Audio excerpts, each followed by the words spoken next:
Wolfpack Nation? Welcome to another episode of Tuffy Talk here. As you may recognize, for those watching at least, we have Kenton Gibbs here with Locked On Wolfpack. Kenton, pleasure, man. Always pleasure to have you on, man. Hey, it's always good to be here, and it's exciting to talk about this team when they're rolling good and everything is seeming to be working in the right direction right now. It's always a great time. It's easier to talk about this right now than had things going another way in the Virginia Tech and Wake Forest game. Yeah, it's kind of crazy. You know, I remember last night after the game, like talking to my wife and thinking, I can't believe 3 weeks, 2-3 weeks ago, right after the Syracuse game, like if I had told that person, hey, don't worry, you're going to beat Virginia Tech and you're going to beat Wake Forest, you know, I wouldn't have believed you. I would be like, no, there's way too many questions. The offense is way too stagnant. Wake Forest is going to put 50 on us, and then we're going to score maybe like 6. Like, you know, we're going to get blown out. And you know, times have changed, though. Times have changed for sure.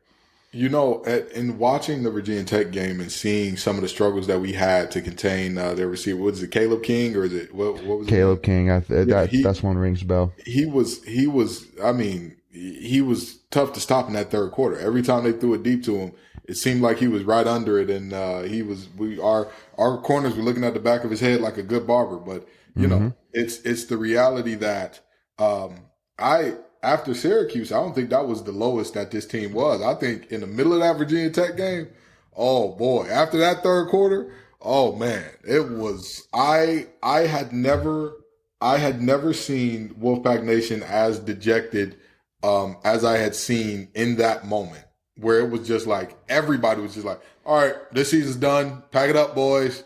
6 wins is our ceiling. You know, we'll end up in the middle of Nowheresville Bowl in Shreveport or El Paso or end up in the Quick Lane Bowl in Detroit or something like that. And very quickly MJ figured it out and start turning into MJ. And next thing you know, it's a great time to see in Raleigh, and we're at 7 wins. We're at 7 wins. So, it's been an interesting ride to see these past couple weeks play out. Yeah, no, and I mean, obviously, you know, you can't really talk too much more without talking about MJ Morris and how impressive that guy has been so far this season. I know I was taking a look at some stats here. I mean, first of all, I mean, again, that him, Jay, definitely fits, I think, perfectly. And, kind of looking at 2 stats. So now he is right there with Jacoby Brissett and Phillip Rivers as the only quarterback in his first 2 starts to throw 3 touchdowns in each game, and no interceptions. So, I mean, again, just hugely impressive, what he's done so far. And I'll tell you, the big question, Ken, is I want to kind of start off by asking is it fair right now to start having a conversation of, well, what if Devin Leary wants to come back next season? Like, is that really a fair question to really talk about right now? Here's the thing. Yeah. Because that's the elephant in the room, you know what I mean, for most State fans. Right. And the question in reality is a little unavoidable. It's a little unavoidable because the reality is, even with Devin Leary, the offense looked very troubled and stagnant for like long periods of time earlier this year. And now we are still seeing those times where, Tim Beck has gone away from running screens. Now we run that draw power thing with MJ at quarterback. That that's his new thing instead of screens now. But you knew like Beck is holding this offense back, but it also is like at the end of the day, Beck ain't wearing not nary a pad. He ain't out there throwing the balls. He ain't out there making the reads. He ain't out there, it's not him. So the reality is, as well as MJ is playing, it's fair because it's the new world we live in, right? Like we no longer live in a crock pot, slow cooker society. We live in a microwave society. And in that microwave society, you're presented with problems like this where you've got a freshman. I mean, and here's the deal. And I'm not sure about this. I don't know what the situation was in terms of Phillip Rivers when he committed to NC State and if he came into practice early or whatever the case may be. I believe he did. I believe he did come into spring practice for NC State. MJ Morris got here this summer. Yeah. when you look at Phillip Rivers, he was there for spring practice in, I believe it was what, 2000? Was that his 2000, because his first season was the fall of 2000, correct? Yeah, so he was here for spring practice in 2000. Jacoby Brissett had an entire red shirt year because that was before the transfer portal existed. Mm-hmm. And he came in from Florida, sat a year, was on scout team. I saw it with my own two. I was there, and he had a year. MJ is doing this after 5 months. And not only after 5 months, Phillip and Jacoby, nobody was surprised that those two were the starters. Right. Nobody. We had an ACC player of the year, preseason player of the year in front of MJ. Mm-hmm. And so it's natural that this question is going to come up. Yeah. I think it's a fair conversation to have. I don't like that this conversation has to be had. Sure. It's the nature of the beast. Well, and let's put it this way too, because one thing which really interests me is I think MJ Morris, the one thing that him being the future, at least for the rest of the season and through this next off season, can play big in a couple different ways. The one biggest way that I see is really from a recruiting perspective. For example, one guy, Alex Taylor, who's a 4-star wide receiver, said in a quote saying, seeing MJ Morris go off really opened my eyes because it really showed that if I came to NC State, that would be, that there's my future quarterback. And because that's not something that guy would necessarily have with Devin Leary because he would come in after Devin Leary left. So then he'd be going, well, who's my quarterback going to be? So that's the thing is, all these guys right now, like Noah Rogers, who, we're still, maybe having conversations with from, who's committed to Ohio State. Hoping against hope that Ohio State loses that one. Exactly. Well, and again, because now we're doing. Now, not only are we winning, which, I know that, every recruiting person, whether it's Steve Williams, whether it's Corey Smith with Pack Pride, whoever at the end of the day, if you ask them what's the biggest key to recruiting, winning. If you win, that automatically brings eyes to you. At the end of the day, we're doing that. And also, too, you got all of his guys. You got Kevin Concepcion. You got Thayer Thomas, who he's close with. You got all these guys saying, hey, listen, man, you come. I'm just saying. Now you also have the answer of who's your quarterback going to be. It's MJ Morris, that guy that literally just threw 6 touchdowns in 80 minutes of football against ACC opponents. And I don't believe he's thrown a single interception in that time. Right? Not one interception. He threw one very interceptable ball on his first deep ball against Virginia Tech. It was very interceptable. But, hey, defender dropped it. Don't count. Don't count. Other than that, he's played some really good football. And I'm going to tell you, another thing that I'm looking at if I'm a recruit, the way that Timmons is being used, the way that Michael Allen has looked, the Michael Allen sightings are like, and I'm going to tell you this. The one conversation I've seen that I don't think is fair is when people are like, oh, yeah, Demi Sumo and Michael Allen are going to be a heck of a 1-2 punch next year. Don't forget about the guy that's carrying our running game right now. Jordan Houston is not chopped liver. He put the game away against Florida State. He was the only thing our offense had going for it against Syracuse. What are we doing here? If anything, Florida State is giving us the recipe. You can have a 3-back system and keep all 3 happy, give all 3 the ball. And guess what? If we want to have a situation where we say, hey, we like what MJ does, but we want to be who we are. We want to run a lot of zone and we want to hit big shots off that. Well, guess what? You're going to need 3 backs. We've seen this year with the health situation that we've had. You're going to need, this is a violent, physical game. You're going to need more folk. Now, that is a conversation I think isn't fair because at the end of the day, you can't find a way to put 2 quarterbacks on the field regularly. That's just not how it works. Yeah. Running backs, however, we can find a way. We can fix it. We can work something out to where we can get that, it's only one ball to go around, but I'll tell you what, we can put together some packages to get all these guys on the field. So I think that from a recruiting standpoint, if I'm looking at, what's going on at NC State, seeing MJ Morris play well, oh, absolutely. Absolutely. You're saying, wait, so he's going to be here for the next 4 years? 3 years from now, he's probably still going to be the guy. I'm sold. I'm sold. I know. And so, but again, obviously, the one thing I immediately want to go ahead and kind of asterisk this conversation by is at the end of the day, we still have 3 more guaranteed games to play here, and we got to take it one game at a time. Obviously, even Devin Leary made in a press conference, which I do want to kind of ask you about here, Ken, but, he basically in there said that, he hasn't made a decision yet on if he's coming back, going pro, whatever it may be. But at the end of the day, we just got to get through the season first. Devin Leary's not going to play the season. So then Absolutely. they just got to focus one game at a time, take care of Boston College. And then, you got Louisville, UNC, two big games here to finish the season. And then hopefully, I mean, if you win out, you're top 10 team, you're right in the line for an at-large bid for a New Year's Six bowl. I mean, it's all on the table here. It's as crazy as it seems. Again, we've our both of our losses are against top 20 teams on the road, so far. So, and again, hopefully, and I'm looking at the rest of the schedule and nothing about it really scares me, really. I mean, but again, one game at a time, but just saying, we got to focus on this season first, live opportunity here, and then during the off season, and then they keep in mind that as much as we want to talk about it, there's only one guy that's going to make this decision. If Leary does want to come back, there's only going to be one guy that makes a decision, if Leary or if MJ is going to be our guy for the future. So, and we pay him a lot of money to make that decision. But absolutely, yeah, absolutely. And I'll say it like this: regardless of what happens with that situation, mm-hmm. honestly and truly, it's a good problem to have.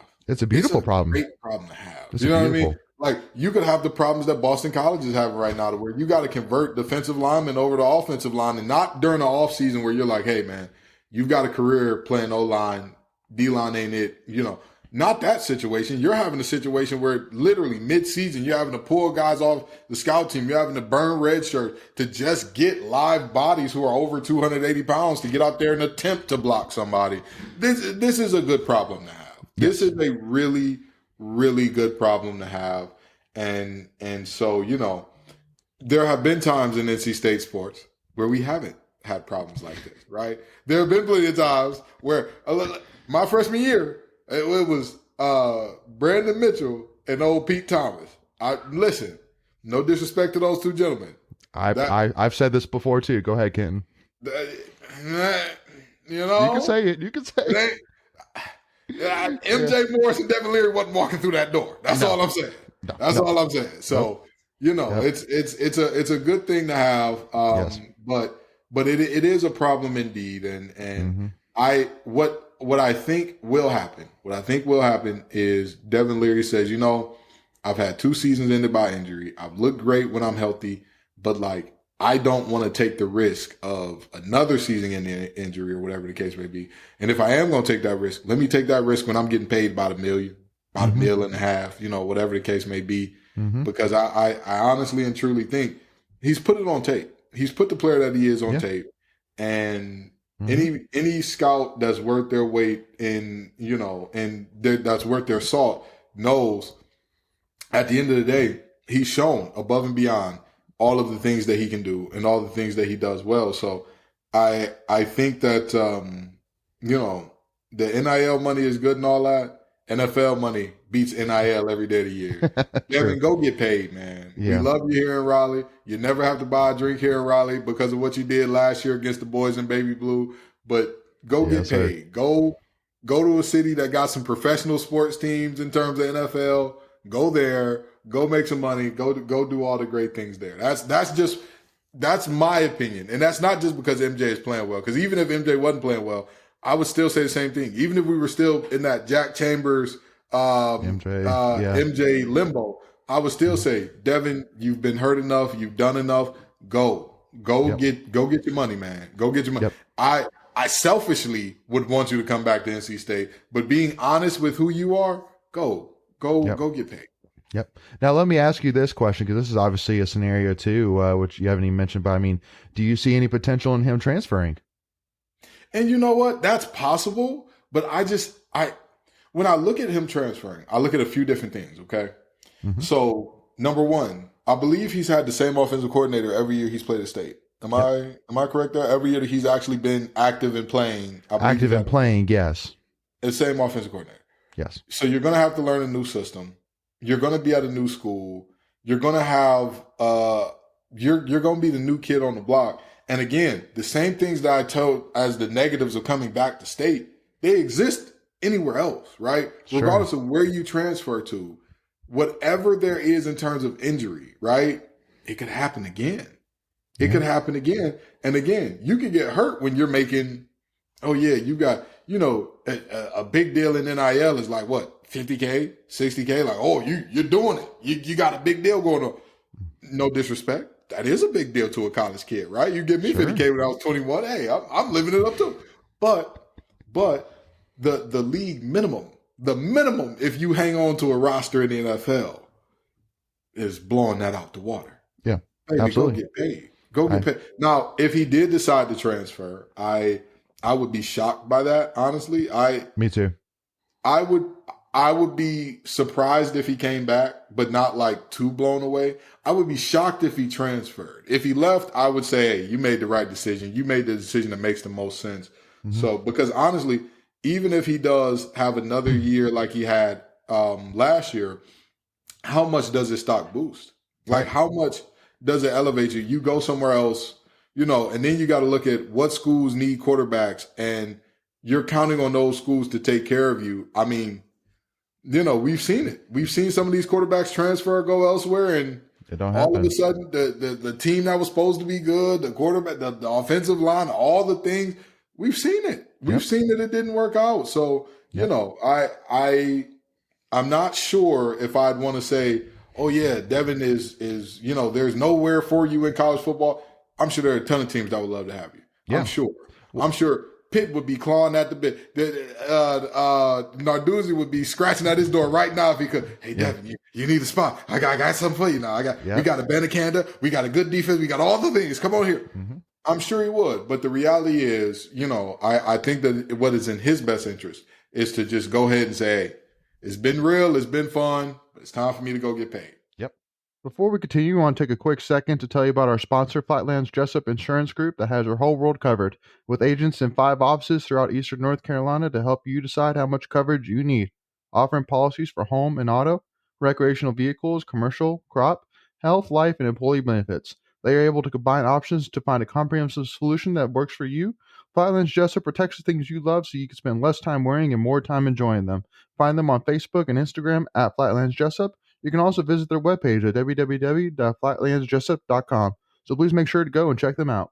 Well, and because again, and this kind of goes into one of the next topics which I wanted to talk about, but I truly do feel with Devin that one of the things that him and I think that most every single football player has bought into is they've really bought into the culture. Like you look at guys like Peyton Wilson, Drake Thomas, Thayer Thomas.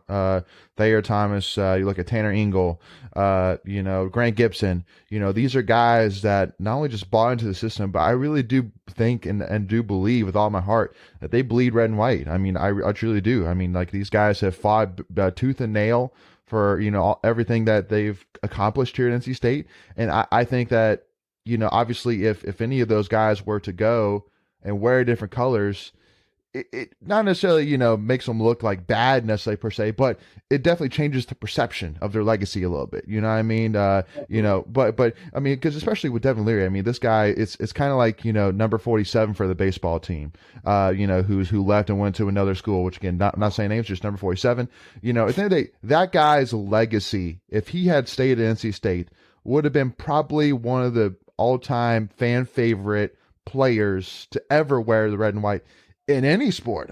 Seriously, what that guy was doing already just in his freshman year. Imagine if he played 2 more seasons at least, before he went to go pro and drafted in the first round. God, that dude would have been, even us at Tuffy Talk, we were, like drooling at the mouth over this guy. Same thing with Devin Leary, what he did, 35-5, beating UNC like he did, beating Clemson, finally getting that hump off our back, which was a huge hump for sure. And then just obviously being a guy that was plagued by 2 injuries, which were not his fault. They were just plays which can be were penalties. Now could you call them dirty, not dirty, whatever. But at the end of the day, they were penalties. It wasn't like a fluke hamstring injury that had nothing to do with anybody else. So that's kind of my other thing as well. But people's one of the biggest things which kind of pains me, because you and I Ken, were a part of this program at the beginning stages of the Doran era, and him Doran saying to us, one pack, one goal, united mission to win a championship, and buying into the program per se, and people are saying, all these good things right now, about how we, beat Wake Forest pretty handily. MJ Moore's looking amazing right now. Our defense overall, last night or Saturday night, they bend but did not break, mentality. But we still haven't won a championship. This was supposed to be the year. We didn't win a championship. It's hard to really buy into this because we haven't won a championship. But it's like, listen, folks, at the end of the day, how many times in the last 3 years have we come back at any point? But specifically after halftime, I look at the Pitt game in 2020. I look at Duke in 2020, where we came back after being down at halftime. Obviously look at UNC last year. The list goes on and on and on. There have not been many. There have not been many times in the last 15 years. All the way going back to the beginning of O'Brien era that you've seen that. Most of the time with state teams, once they're down, it's tough for them to really work their way back, but it's different. It truly does seem like this team and this culture finally is figuring out how to win. And again, we're on a 16-game winning streak. We don't lose at home right now. Can I tell you something that I think a lot of people need to understand? Please. The fact that we're even talking championships. When I was sold on coming to NC State, it was, if you win a championship here, it'll be just like it was at Cass Tech. Now, my high school was a high school that was for brainiacs. It wasn't really for, high-performing athletes, all that good stuff, until my class got there. And head coach at Cass Tech, Thomas Witcher, I love him to death, told me the same thing as Doran. You come here and win a championship, you'll be the first. You'll do something that hasn't been done ever. At NC State, you come here and win an ACC championship, you'll do something that hasn't been done since. In football, we're looking at 73? Is that, or was it after that? Was it 79? I know pretty sure 78. 78? I'm pretty sure 78. But it's been a long time. I know it's been 94 since we won baseball, men's basketball, or football. But either way you cut it or slice it, not a single player that is going to be on the team, unless we get one of those Australian punters that's like 50, will have been born. In the time since we won our last championship. The fact that we are talking championships, darn it, take your cap off and tip it to Doran. You've got to. You have because to. It's like when the guy from I believe it was USA Today, Dan Wolken, said, "Oh, NC State just gave Doran an extension. It shows that winning 8 games is enough to get you an extension to NC State." How many schools in America is 8 wins a year not enough to get an extension? Yeah. You're looking at what? Bama, LSU, Georgia. Who else? Texas A&M. That's a rough topic. I think 8 wins a year at Texas A&M. I think you'd be all right. The reason that Sumlin got fired, he wasn't getting 8 wins a year. Right. Same thing with Jimbo, not getting 8 wins a year. Right. I'm telling you, you've got a very select few, Michigan, Ohio State, Clemson, very select few where 8 wins a year. Even USC, I'll throw USC in there. Those are about the only 6-7 jobs where if you win 8 a year, people are going to look at you and say, all right, now, you better show us something. Everywhere else in the nation, go ahead and ask the folks at Cal if they'll take 8 wins a year. Go ahead, ask the folks in Chestnut Hill. Go ahead, ask the folks down in ask the Gators right now. Would y'all take 8 wins a year? Go ahead, ask Texas Tech, ask UTEP, ask Nebraska. Would you take 8 wins a year? Again, you can say what you want about, we should be competing for championships in this year 10 and all this and that. The reality is, it's been an ascension. And yes, the ascension has not been linear. There was 2019 where there was that dip. Yep. But then there was back to ascension. So at the end of the day, the love and reverence that should be shown to Doran, by the time he leaves, he's probably going to have all the head coaching records. Probably going to have all. Yep. Probably. So what are we doing here? Yep. What are we doing? Well, and especially too, because again, so I'll tell you this, if he doesn't do it this season, which he probably won't, especially now, but by the first or second game of next year, if I remember the calculations correctly in my head, he will break the record for the most wins in NC State football program history. And again, he's young. Again, he's got easily 15 plus more years of coaching if he wants it easily, at least. So, and honestly too, again, because I think that conversation more came up when we put out the graphic of Terrell Timmons, Demi Sumo, and MJ Morris and said the future, and everybody was like, well, why is this the future? Like, we're supposed to have the guys this year. It's like, listen, we were saying preseason that there was a big worry of, okay, we're going to lose Peyton Wilson, we're going to lose Drake Thomas, we're going to lose Corey Durden, we're going to lose Graham Gibson, we're going to lose Devin Carter, Thayer Thomas, Devin Leary, we're going to lose all these guys. Like, once they all leave, then we're screwed. We're starting over from scratch again. But at the end of the day, what you're seeing right now should be an even better feeling because of the fact that now from these guys that you are seeing that not only the rest of this season, but even for the next season or two at least, that NC State football is in good hands. Like, seriously, and it's only going to get better. It's only going to get better. Absolutely. When you look at the things that this team is going to be bringing back, when you look at the pieces that this team is going to be bringing back, I don't know how you can make the argument for, that saying they're the future is a bad thing. I will say this. You could also say those guys are the present because they're making plays now. Right. You can say what you want about, this year was supposed to be the year and it's always going to be a team of next year. All of the things that we wanted except two are still on the table. We have the playoff is out, conference championship is out. 10-win season still very much in play. Very much in play. New Year's Six Bowl is actually in play. Let's be honest. In play. If we run the table, bada bing, bada boom. We beat UNC, bada bing, bada boom. UNC beats Clemson. It's very possible that the voters look at us and say, well, wait a minute now. Because this team has figured something out. MJ Morris keeps looking good, all that good stuff. And I'm not saying that this is happening. I'm not saying, go bet your house that we're going to make a New Year's. I'm not saying nothing like that. What I'm saying is all of the things are still there. All of the things are still right there. Again, how many times have we ever won double-digit games in the season? One other time. Once? Yep. So this whole thought of, the sky is falling and the ceiling is over. Stop it. Yep. Stop it. So much is in front of this team. Yep. So much. I agree. So much. And so if we're talking about the future, no, they're the present. They're still the present. Somebody was talking about MJ Morris as the quarterback of the future against Virginia Tech. And I said, no, he's the quarterback of the present. Whether we want to realize it or not, he's the guy right now. We cannot wait and say, he's going to get better in the future. So yep. I truly believe that, with what we have defensively going forward in the future, even if we're looking at replacing a linebacking core that is phenomenal, Davin Vann this year has been like, phenomenal. What?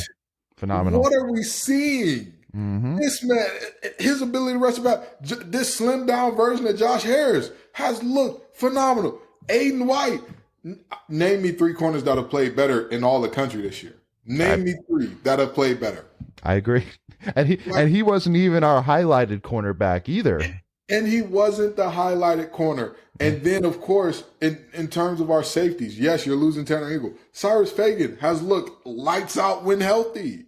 Boykin has made big plays when he's been on the field. Jakeem Harris. Betty. There's so many guys who are going to be coming back. So, yes, we want to live in right now. Absolutely. Sure. Everybody wants to live in right now. And we are living in right now. Guess what? Me and you, we're the talking heads. Our time, my time on that field is done. Your time as a manager is done. We're done. We're done. We're supposed to have those conversations about the future and about what's going on and all that. Dorn, Gibson, Beck, and company. They're right now.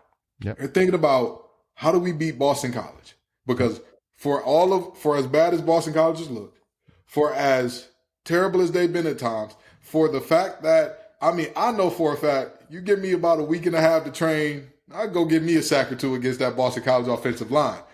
For all of those things being said, the reality is that freshman that they got ain't no slouch either. Nope. He came in with one of the first ever 300-yard, 4-touchdown games out of a freshman starting a game that they've ever had up there at Chestnut Hill. So we got to get our P's and Q's on. We got to strap our nuts on and be ready to play some football come this Saturday. Yep. And then this Louisville team that seems to get better and better and better is on the docket after them. Mm-hmm. And then guess what? After that, y'all know the tradition. The day after Thanksgiving, it's time to go see. We got an appointment with the boys in baby blue. Mm-hmm. There is optimism for the future, but there should also be hope for the present. Because this team is showing you, they're giving you reason. This team had every reason to pack it in and say, hey, the season's over. We're done. We've lost our guys and whatever. Yep. And they're not. Nope. They're not. Our defense had one of the most prolific offenses in the nation of what was it, 21? Yeah. Like that. Mm-hmm. What are we doing here? Exactly. I was ready to pull out hair I don't even have when we were rushing 3. But guess what? The DBs every time said, hey, Ken, we got this. We can rush as few as we want. We'll figure it out. You know what I mean? Gibson make a lot more money than you, Ken. We got this figured out. Yep. Hey, I'll take it. Yep. So this team, yes, the future is bright. Yep. The future looks beautiful. Mm-hmm. But the present is also pretty rosy if you ask me. I'm not complaining one bit. And to kind of wrap up this part 1 here, one stat which I want to leave those listeners with is that there's only been 5 quarterbacks this year that have accounted for 250 yards and thrown 3 touchdowns with 0 picks in back-to-back games or season. 9 in the whole country. And some of those names on the list are Caleb Williams with USC. Hendon Hooker, who's having a pretty decent season with Tennessee. Garrett Schrader, who's looked a lot better at Syracuse here. C.J. Stroud, a guy a lot of people know Ohio State. And then a quarterback down the road, which, we won't mention. Yeah. And then MJ Morris. And there's only one guy that's a true freshman of these 9. And that's MJ Morris. Just want to say that. So, but again, make sure again, we'll obviously this part 1 definitely went a little bit longer than we thought. But again, I think it was a great conversation and hopefully a lot for NC State and Wolfpack Nation to digest for sure. So make sure again, we'll come back for part 2 here, kind of give some keys to the game for Boston College, wrap this thing up. Make sure if you haven't already, Wolfpack Nation, check out Kenton Gibbs and Locked On Wolfpack. Again, all of his stuff is it's always great stuff to listen to. I mean, again, that's why we always love bringing him on. You can check out his Twitter at @LO_Wolfpack. I know, Ken, you have your personal Twitter, which do you still push people to your personal Twitter as well, or most of your stuff is through Locked On? Oh, listen, I tell people all the time, you can come to my personal Twitter if you want, but you're going to get the personal me, right? You're not just going to get the NC State loving. You're not just going to get the Wolfpack loving, sports loving kid. You're going to get all things kid in there. So that's the reality there. Yep. And so make sure to check out also too on all major podcast platforms, all of his podcasts as well. If you want more NC State content, definitely make sure to do so. Any other plugs, Ken, I need to be aware of, or those main 2?